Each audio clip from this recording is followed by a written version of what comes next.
वक्फ property कानून का section 40 एक सेक्शन बता रहा हूं मैं, सेक्शन 40 वक्फ प्रॉपर्टी कानून 2013। ये बड़े बड़े मठ, ये बड़े बड़े अखाड़े, ये बड़े बड़े ट्रस्ट, ये मंदिर, ये कोठियां, 5 कारें, 4 बीघे में मकान, 20 बीघे में फार्म हाउस आपका नहीं है।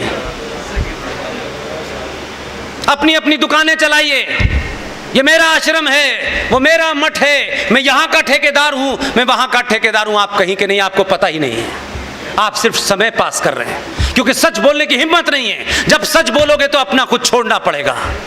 सेक्शन 40 ने यह ताकत दी है भारत की पार्लियामेंट ने।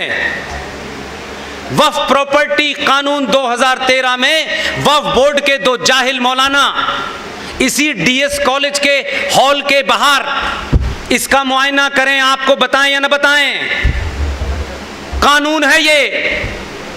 और उसमें कहा गया है 40 में, if they feel, if they understand, अगर उन्हें यह लगता है और उन्हें यह महसूस होता है कि ये हॉल वक्फ की प्रॉपर्टी पे बना हुआ है। वो कानून क्या कहता है अगली लाइन में?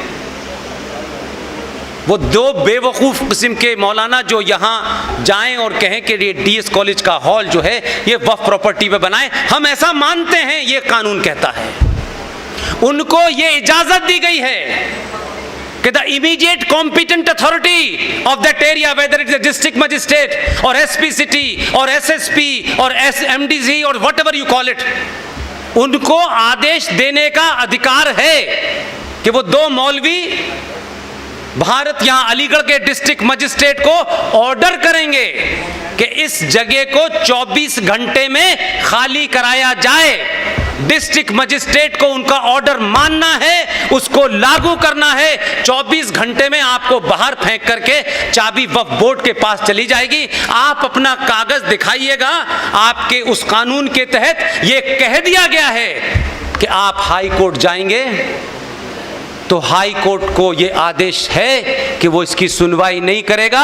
कानून के हिसाब से वक्फ प्रॉपर्टी बोर्ड का जो ट्राइब्यूनल है उसमें आपको अपनी अर्जी लगानी है। जिसने आपका कत्ल किया है उसी से आप भीख मांगेंगे ये जमीन मेरी है। 90% इस देश में यह काम चालू हो गया है।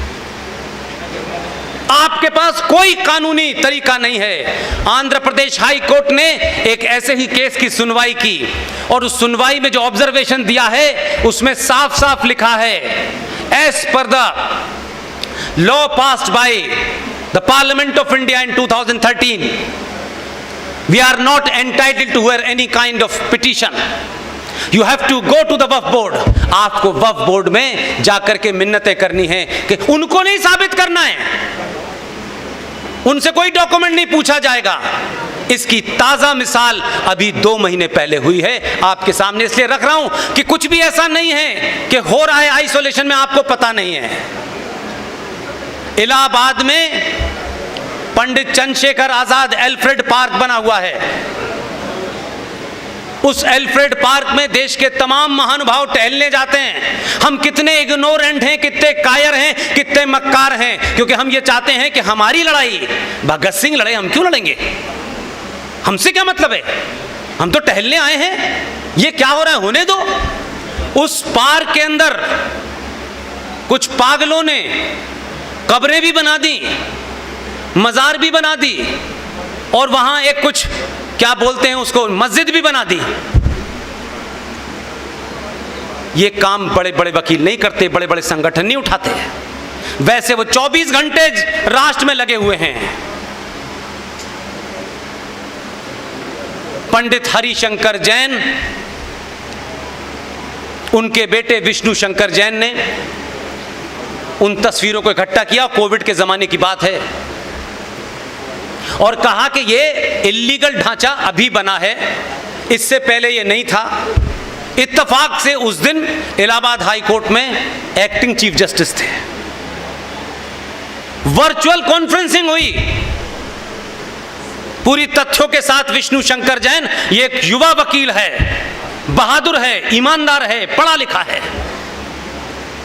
वर्चुअल हियरिंग के अंदर चीफ जस्टिस के सामने इतने स्ट्रॉन्ग तथ्य रखे, चीफ जस्टिस ने तत्काल उत्तर प्रदेश सरकार को बुलाया और ये शब्द हैं उनके, क्या तुम यहां बैठ करके हराम की तनख्वाह लेते हो?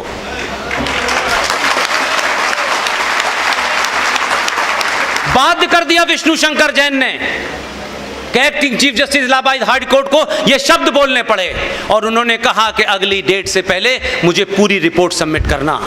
हम गली